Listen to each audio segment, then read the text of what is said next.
universe? It's the third episode of Free Advice, and it's been going great, man. Humbled at the response I've been getting from the first two episodes, and I'm excited to just keep going. Today, it's another creative person that I've known for a long time. You know, I look at him as the eye of a lot of different cultures. Been working together in movies, creative brain sessions, videos, commercials, clothing companies, sneakers, just a universe of just creativity is our relationship, I would explain. Without further ado, everybody, it's the legendary, the prolific Chris Robinson. What's up, black man? Oh, man. What's going on? I'm blessed, man. I can't explain, how happy I am to actually finally start doing this with some of my friends and people. All right, I'm gonna quit recording you right now because this is for me. Because now you've inspired me.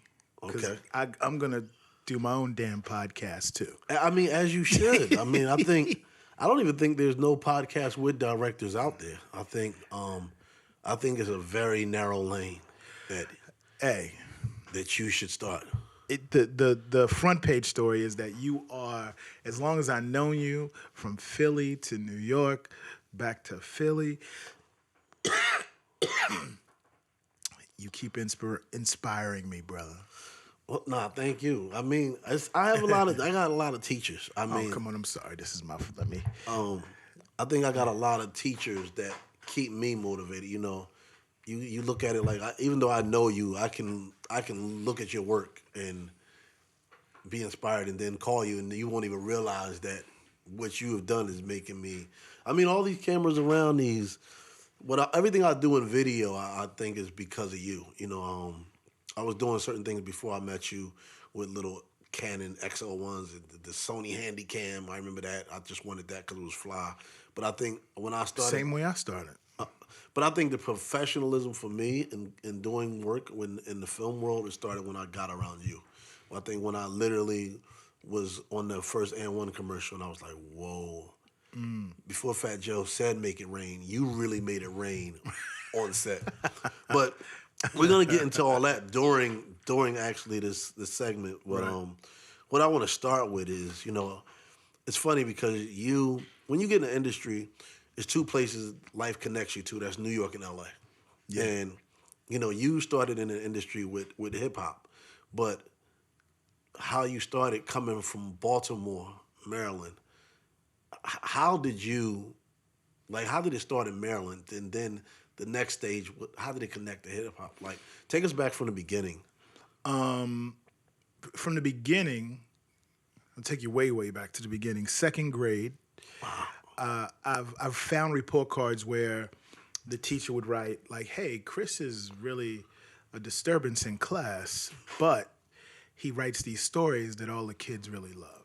So I was into language arts or whatever it was in elementary school, and I was always good in English and always was about telling a story.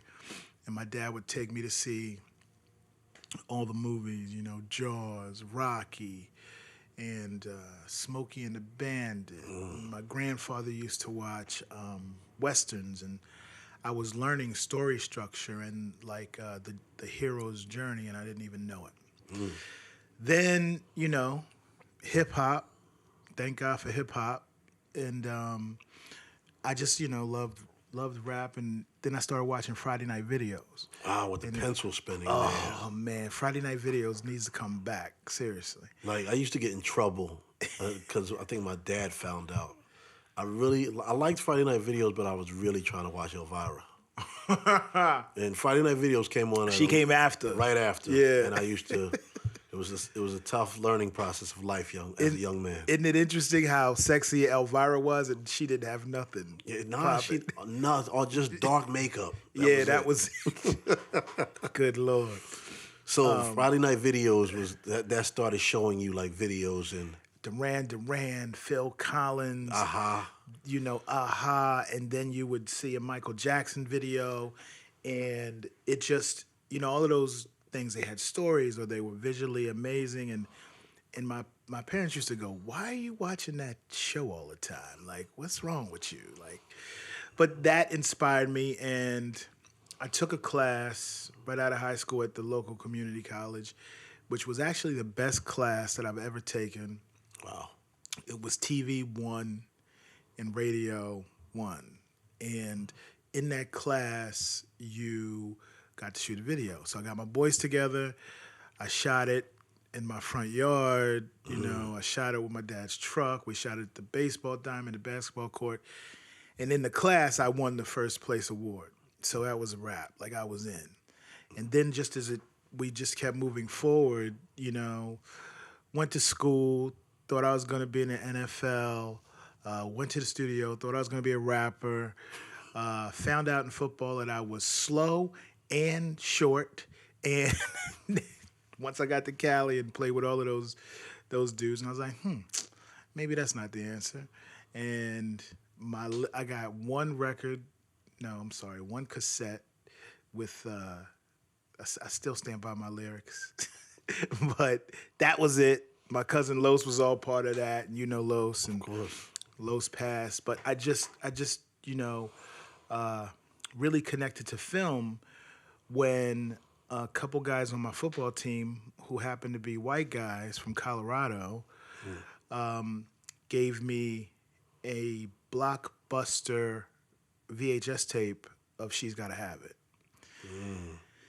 And I watched that and blew my mind that it was black people and the credits were mostly black people. I immediately went and got the book, She's Gotta Have It, and read it cover to cover, first book that I ever read cover to cover. And it just felt like a letter that your father had written to you. Like, I just understood it. So, question: it seems like there was like a split of a music world, but then a filmmaker world at the same time. Like, okay, I want to do music videos, but then after reading She's Gotta Have It, you said, I want to do films too. Well, it was,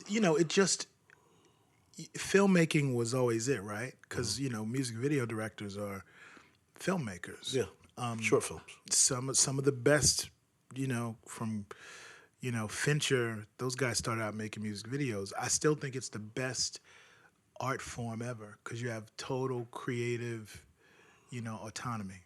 And, for me, Hype Williams is a genius. And but once you get into telling longer form stories, you adhere to story structure so people can understand it, or you don't adhere to it, and you can still be amazing. So, but as far as the journey in the music video goes, so once that happened and I was hooked, then I started shooting local Baltimore artists, Hugh Lord. Shout out to my brother Hugh Lord. I went down, met him in West Baltimore, and he put a bag of money on the table, a brown paper bag. The bag before the bag. 15 grand on the table, and I was like, whoa, here's my budget. And what year was this?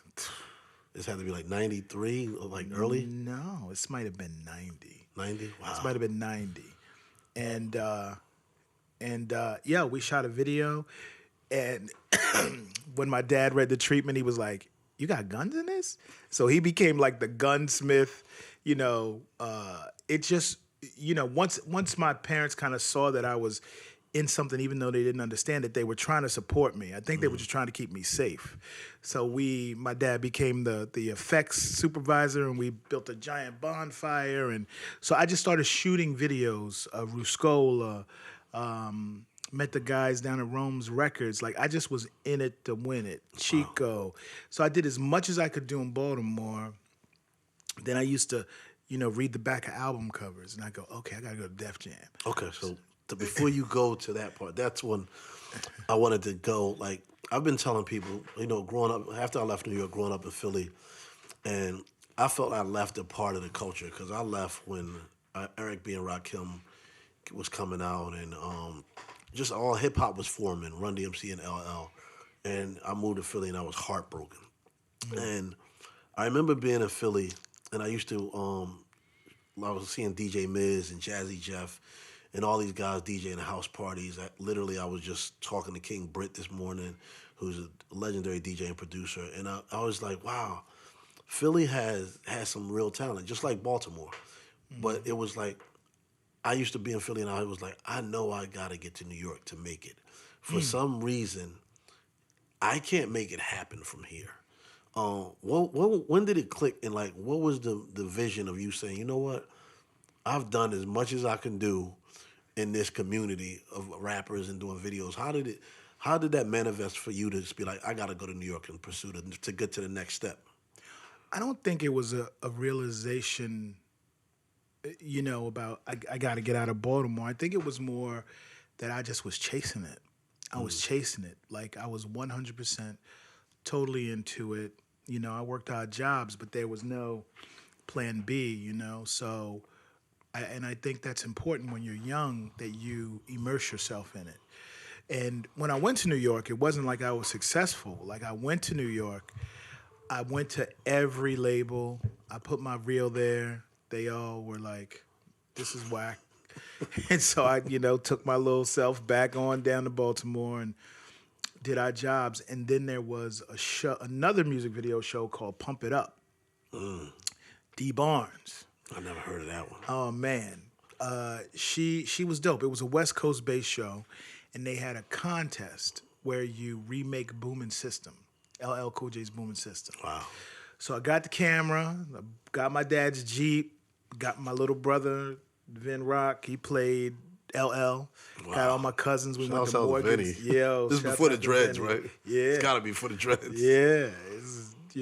Before the dreads, and, before the barbershop, and had all my cousins. We went to Morgan State and shot it. Send the tape out to LA, forget about it, working, and then they call and you won. Wow. We won. Out of everybody in the country, we won. So the prize was you get to go to New York, meet LL, meet his mom, because it was Mama Said Knock You Out. Wow. Or meet his grandma. So we went. At the time, my company, my production company is called Fear Productions. And we had hats. Not as dope as the 7, but we had hats. We had hats, we had little T-shirts, and Fear Productions stood for Film Exemplifying African Resurgence. Oh yeah, I was definitely Wakanda. I was blacker than blackety black. So, but also at the time, still on my, I'm good at direct videos, but I'm still good at rap. Wow. So we went to New York. We had this amazing dinner. We actually sat with LL. We sat with his mom. Wow. And it was amazing. And so this will tell you what year it was, because I can't quite remember what year it was. But so we went, and so my priority was that I was gonna battle LL in rap. So you wasn't even worried about doing a video. I don't. You're young. I want it all. I want to rap, and I want to shoot You wanted videos. a social media moment before social media came. Listen, I literally stepped to LL and I go, yo, serious. I'm so serious. I'm like, yo, my man got the camera here. I want to rhyme with you. And he just looked at me. Thank God for LL. Let's just shout out LL right now. LL looked at me and he just smiled. He said, hey, man, we're not going to do that, but you know what you should be doing? Get all these people's numbers that are here and make your connection for what you're doing, for what God blessed you to do, wow, which is being a filmmaker, right? So I was super disappointed I didn't get this, spit versus L, because I thought I was super nice. But I did exactly what he said. Took all those numbers down, and those people who were there, who were in that marketing department for that TV show, happened to be like the Margot Wainwrights of the world, and all the people who became executives and vice presidents at Def Jam later. So we had this connection from that, and later in my career, 3-4 years later, we have a connection where I'm talking directly to the people who run the department versus, not being connected in a way. So we kind of grew up together in that way. And the other thing that was great about that night is that there was a kid named Jason. Shout out to Jason. I don't know where Jason is. Such a good dude. And he just took it upon himself to show the dudes from Baltimore what New York was about. Oh, so he took y'all around and everything. We got on the train. Wow. I remember being on the train, and you know how you're out when you walk between the train. Yeah. Excuse me. When you walk between the train, you're outside. So we was outside, and outside of the train, going through the train. He just took us to Brooklyn. He took us to Harlem. We were everywhere, and then he took us to the New Jack City after party. Wow. So that'll tell you what year it was. I don't know when New Jack City came out. Yeah, I forgot when it came out, but that was the glory years. Yo, we went to the New Jack City after party, and walking up to the door, I saw Puffy dancing on top of a car. Wow. I was like, who's that dude? Wow. They was like, oh, he's a dancer. His name's Puff. I was like, cool. We go in, and we're walking past Guy. We're walking past... I see Andre Harrell. Like, I recognize all these people from, like, Right On Magazine. Word Up. And yo, I think Source had just started. okay. And I saw John Schechter. So I'm in Baltimore, disconnected from the culture to a degree, and I'm seeing it right in front of me. And that was the moment I knew What you need to do. I got to get to New York. I got to be here. It's funny because that was my next. You basically answered the next question. My next question was, when did it click? Like, because you made money already in Baltimore. You was making money. Not really. I mean, 15,000 I had a couple back then. But yeah, I was spending $14,999 on the budget. Well, I mean, I think that's what makes you great. And I have been dealing with this forever. You literally put the money into the creation of the product. Oh yeah, you got to. I mean, back then, my profit margin was if I could buy a pair of Timbs and get like a quarter pounder with cheese meal at McDonald's. You was straight. I was straight. Like, I was successful. Like, everything I was loved and was happy about. I did film. I had my Timbs. Man, I was straight. But I think it was about the love for. It's like you have a love for it before you realize you have a love for it. And I was more concerned with making something dope than putting money in my pocket. Well, I think you still, and that's what's, like I said, great about your work that you do. You still hold that same principle very dear, and it shows in your work. Appreciate that, man. So, next, going through the journey, when New York was now, it was in your brain like, okay, I have to be in New York. This is where it's at. Mm-hmm. What was the first job that came out of New York? It was, I used to call all those labels I saw on the back, and I saw Profile Records. And Run DMC was on Profile Records first. And amongst a lot of other labels, but Profile had shut down, or they were going through a transition. And there was a guy named Fred Fellman, and I used to call him every day. And he'd be like, yo, like, it's shut down. Why do you keep calling me? I don't give a, yeah. I'm working in a guard shack in Baltimore. I'm mopping floors. I'm washing trucks on the weekend. I'm doing whatever I can. And then one day, maybe a year later, he calls me and goes, hey, I got a video. Wow. We're back up. We're structured again. It's a low budget. I'm like, I don't care. What is it? Went to New York, and it was Tucker the Hunter Man. Tucker the Hunter Man. Tucker the Hunter Man. Excuse me. Do you remember Tuck? I don't remember Tucker the Hunter Man. Okay.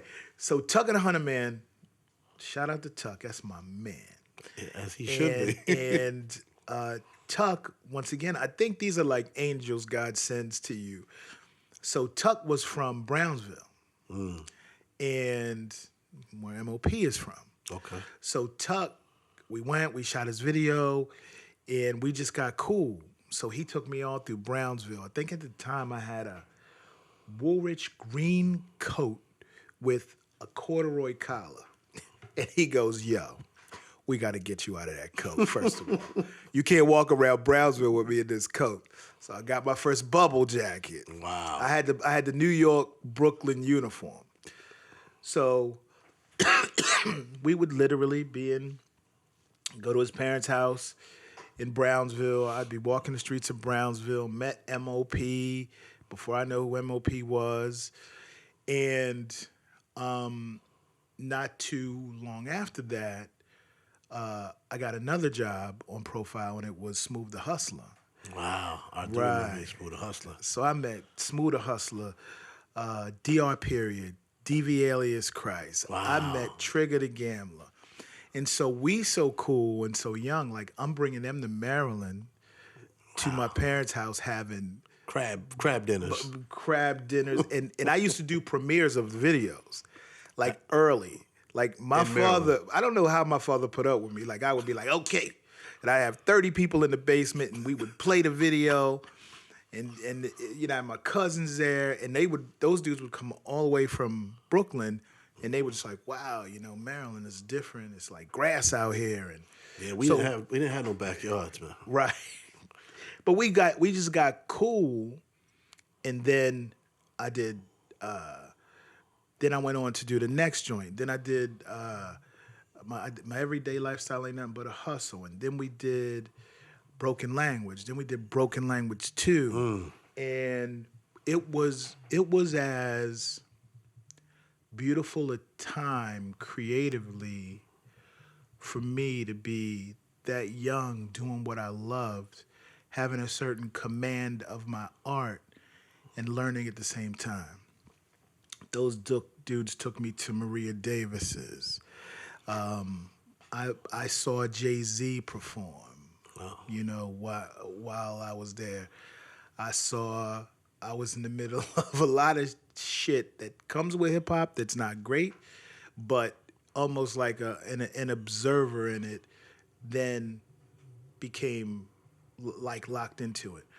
Still no money, still no nothing, but you know, years in, just wanting it so bad.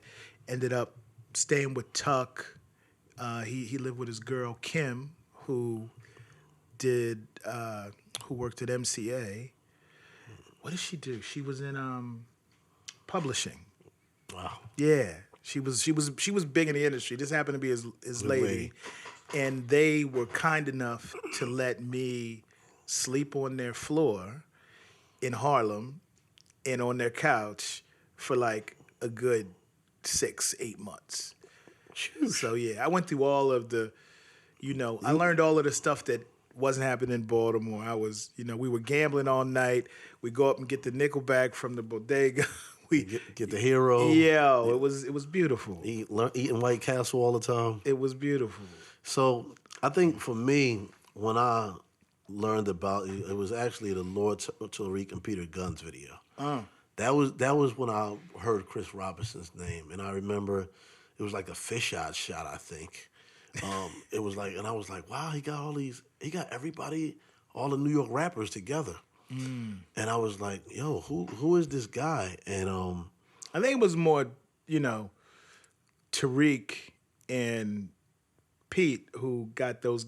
They just respected them so much. Totally. And the song was about the Bronx. Yep. Joe came through. Pun came through. I mean, so many people came through, and it just was like we were so young and naive that we just did it. Like, you know, I ended up shooting it. We tried to shoot it in Yankee Stadium, as it should be, because it's uptown. You know what's funny though? It felt like that because I was in Philly at the time, Right. and it felt like it was like what you made it look and feel like was Yankee Stadium for hip hop. Right. Because, you know, being in another state, you didn't never get to see that many rappers together, and it was like, whoa, now we're getting to see it on TV. Yeah. It felt, to me, I still feel like it's like the Yankee Stadium of a hip hop video for rap. Well, thank God there was no social media, because we actually shot it at Shea Stadium. Oh. Because the Yankees said, nah, we We ain't doing that. So I said, I can make it look like that. Now, if you're from New York, you look at it and you go, oh, wait a minute, why are they in Shea Say Stadium? stadium. This ain't right. But you know what? It was beyond that sacrilegious sports moment. Totally. And it was about what happened that day. Wyclef and, you know, I think I was wearing an Averex jacket and like I was in was so my New York. zone. You I were- was in my zone and as happy as you could possibly be doing whatever this art is that I was doing. So yeah, when that happened, that was a beautiful transition for my career. That you know when you're not being calculated about your career, so to speak, but you're just doing it and living it and giving it 100%. I think these things happen through word of mouth and What a consistency of you. yeah. I think hearing, and this is a lot of my first time hearing the story. I think it's funny because, like you said, at one point you was calling this guy every day, and it's two parts to that. I was like, okay, that's what made that guy respect you, to call you a year later, and the consistency of not giving up. And the other part, I remember how I met you. I mean, and after I met you on the job, I was calling you every day. Wow. After we did the shoot, I remember Oh calling yeah, you. yeah, yeah. I remember calling you, and my family was like, "Man, stop calling him, man. He ain't calling you back." And I said, "Nah, he's gonna call back." And I was calling you for months, and you said, if you serious, drive to Maryland." And then I drove to Maryland, you still ain't show up. And I then- know you always say that. I was like, damn. Yeah, Did but I do that? I called, but it was like the consistency of knowing what I wanted and what I wanted to form. I think that's kind of I think that's really the key to success is consistency. Yeah, no doubt. So now we're Peter Guns. Now you went to another level of hip hop. You got the Wyclefs and everybody that was glowing at that moment is in this video. So let's talk about the business, because I always looked at Robot Films. I thought it was like a label. It was like back then when you had like the Terror Squad and Def Squad and Def Jam. I was like, it was, you had hype. You had a lot of people back then it was like solo entities of branding. But then you come on the scene and it was like Robot Films, and I was like, and I seen the logo and I was like, yo, this is like the Transformers or GoBots. Like it was like and it was just you at that time. But how did that go? How did it leave from fear to Robot? And when was the time frame of matching that up to what you was shooting? Robot came along because I had gained a reputation about always shooting overtime. So it was like, some grips, and they just would always be like, oh shit, Robinson, OT, we know what that is. So you're supposed to shoot a 12-hour day.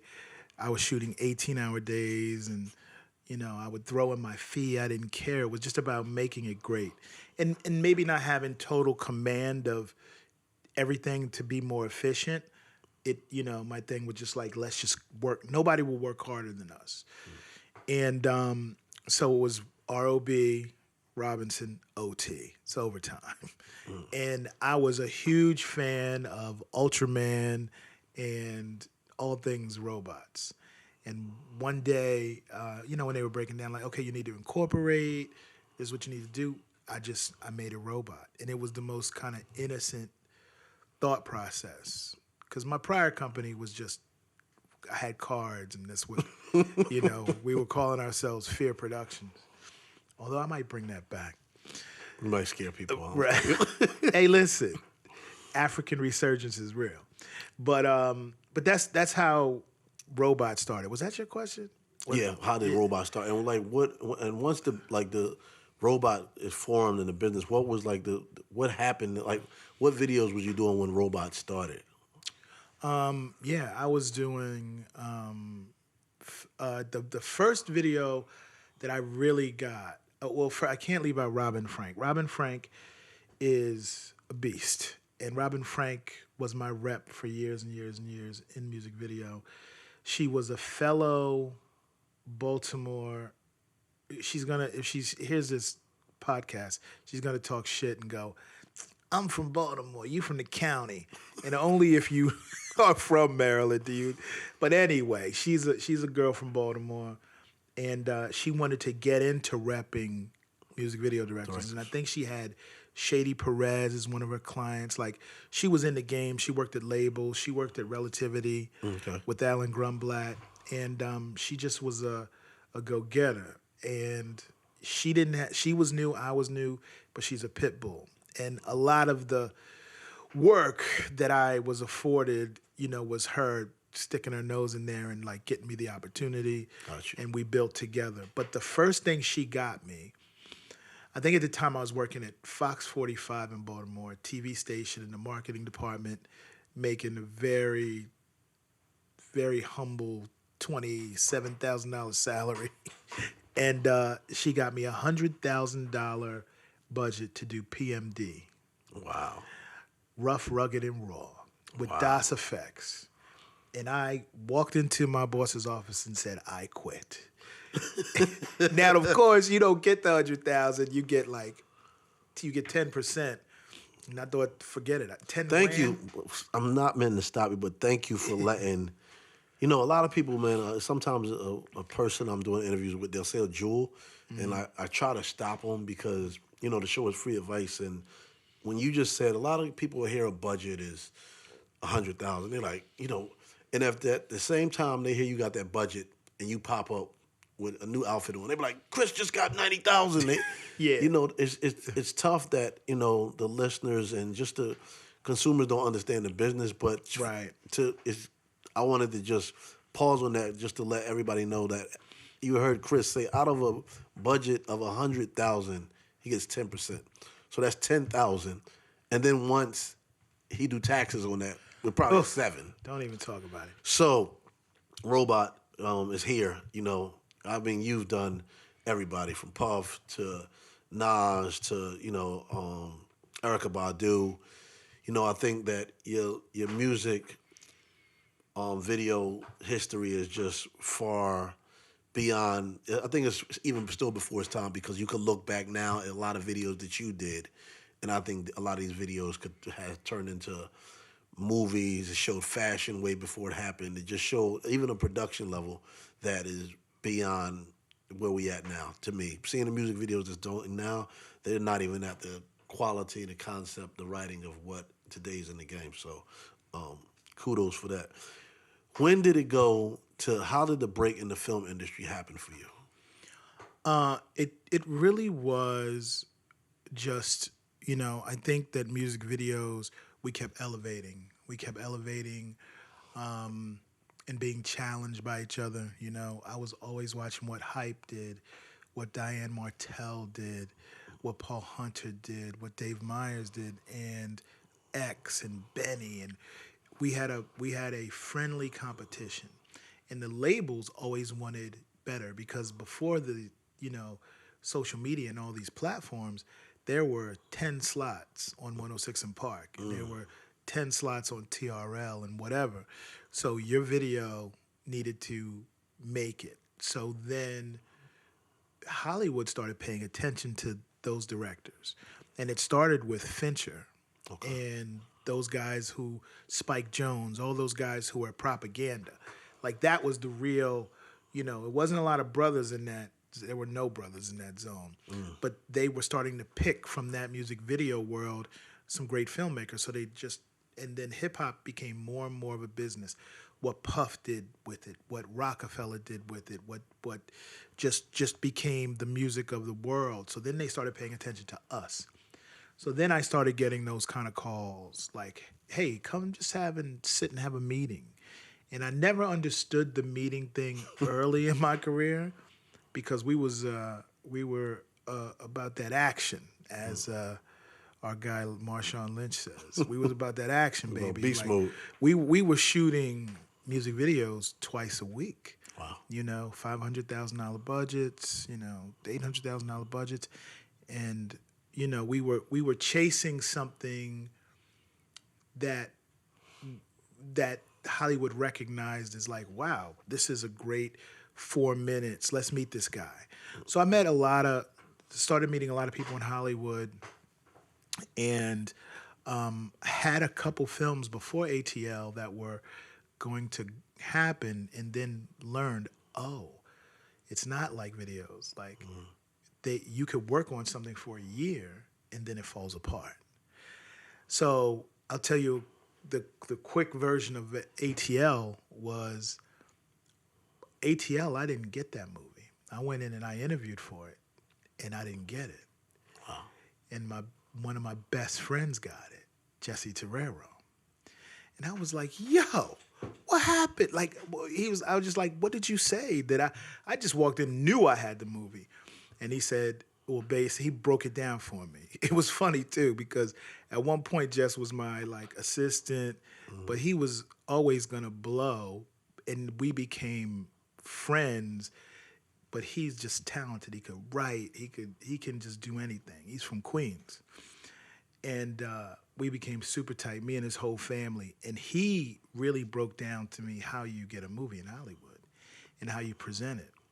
He went on, got another bigger movie because ATL, they were like, oh, well, Roll Bounce is coming out, so we don't want to do it.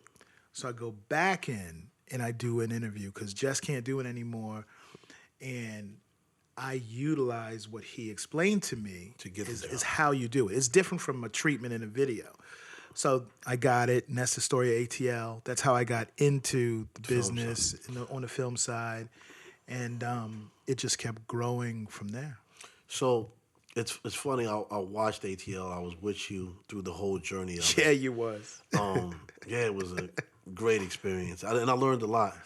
I think what I've watched, watching your music videos, it's always been storytelling, and it's something that you did with the African American community in a lot of your videos. And then, seeing you go through ATL, I always said that you created the Black Stand By Me. You show, it's something you show with a brotherhood amongst men in your films and on your videos and on just all your content. And, fast forward from ATL to New Edition. And to me, I remember watching New Edition. It felt the same. ATL and New Edition felt the same to me from the way that you tell a story and show the unity amongst groups of men. Do you look at that like, it's like, is that something you are conscious of how you tell stories of relationships and family when you're directing? I think it's I have a big family. My mom had 12 brothers and sisters. Excuse me. They all live in the same town in Maryland. So I have 100 plus first cousins and second cousins. And I just grew up with that. Like a lot of, like I learned now that that's something I always took for granted. I was just enveloped in that love and people showing their love by maybe making fun of you or fighting or, whatever it was. I had a big family that contributed to the way that I think. And, in playing sports about camaraderie and brotherhood and just family love, I think it actually naturally seeped into my work without me being conscious of it. And I think that, my son told me, he goes, "You're the Black John Hughes." And I was like, really? And I was just like thinking about it. And listen, I'll take that compliment, but I just think that's what it is. Like my life informed, whatever Your creativity that I have. Yeah. I mean, and me knowing the family, I think that I've been around so long with you and your life. I feel like if we had cameras on us when you took your sons and your nephews and you was making them bets to clean the house and shoot basketball.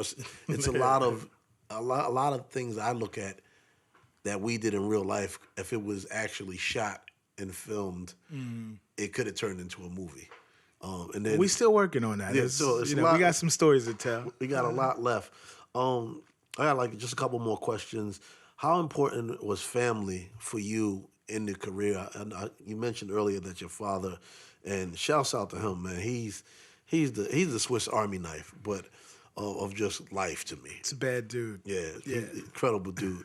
How important was they coming up? And I think it was very interesting because I come from that same world that My parents didn't know nothing about hip hop. They was like, why is 30 people in the basement? I smell something I never smelled before. Right. But how instrumental? Party done. Exactly. How instrumental was they in your career all the way through? Super, super instrumental. My dad was like, his way to show love was like, you know, make moves, shit to get off the pot. Don't let nobody slow you down, and I'm not gonna baby you. You broke, get a job. I'm not giving you nothing. And my mom was like, I mean, I dig what you're doing, but like maybe you should just get a job at the post office. So they didn't understand the business part of it, but they were like supportive. It's just weird. I can't really express it, but you know what I told somebody recently. I said I had all this love and support, right? Infused in me. So I was brave enough to go out to the world. I didn't need it from anybody else. I didn't need anybody to love me. I didn't need a record company to love me. It was nothing mentally or spiritually I needed from anyone else because I got that at home. And I think that made me adventurous. It made me brave. It made me be able to step in front of people when you may think, well, I don't know what I'm doing. I just was able to do it. You know what I mean? I think that's what's important. I think you have kids or you have people or friends who are looking to do something, that you support them in a way that is about loving them no matter what. If I was never successful in this, I would have the same love for my whole family, you know? Well, that's actually, you answered the question without me asking it, and that was what advice would Chris Robinson give to people out there in any career. And with the show being named Free Advice, it's like advice can work in anything. Yeah, no Like doubt. that advice can be taken for inspiring directors, sports people, whatever your goals is, that advice could be positioned to that. And my last question to wrap it all up is, through your journey, when is a time that you got some advice that changed everything for you? And what was it? Well, the first thing is we got to come back because I feel like I got to go pick up my daughter, y'all. So that's why Free is being nice and moving it right along. She's getting out of school early today, but some very simple advice I got. There was a point when I was really struggling, and I was, I'd be up for jobs and I would lose them back to back to back to back. I'd write treatments, invest all this time in it. And the only jobs I could get were like very low budget jobs. And I saw, I'm gonna shout out Darren Grant right now. This is my brother, great director. And I saw the Harlem World video, and they had motorcycles jumping and pyrotechnics and shit was exploding, and I just sat back. I watched that, and that video depressed me because I was like, I'm so far from that. I know I could do it, but I'm so far from that. And I remember I went with Monica, who at the time was, a stylist that I worked with, who became my girlfriend, who became my daughter's mom.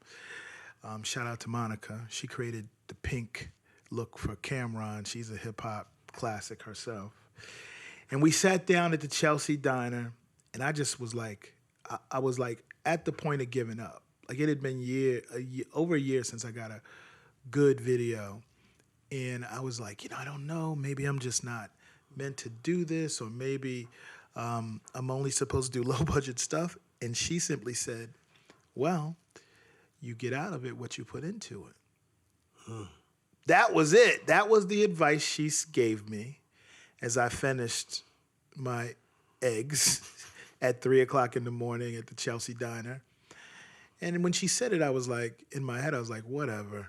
And I walked away. And then I thought about it. I was like, oh, okay. I'm doing this, but at the same time, I'm out all night. Me and Tucker gambling. We moving around New York. We, Hennessy and Heineken's, getting to set even on my the videos that I was doing, getting the set 5 minutes before call, and I just changed it all. And I was like, fuck that. Show up an hour before call. Make the shot list. I wasn't really making shot lists. I was going off of instinct. Crossing T's, dotting I's, studying DPs, studying films, like just gave it everything that I had, and everything changed.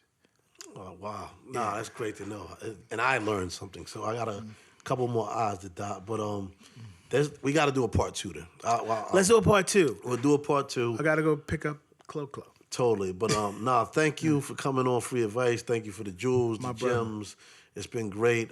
Shouts out to everybody that's part of the robot world. There's too many to name. But stay tuned, y'all. We're going to do another part 2 with Chris Robinson. Shout out Lil Chris. Lil Chris is the next biggest director out here in the game. Totally. LCRS. And, man, we got to tell more of your story, how dope this brother is. I appreciate you, and I'm inspired by you every day, my brother. Thank you, man. God bless y'all. Yeah.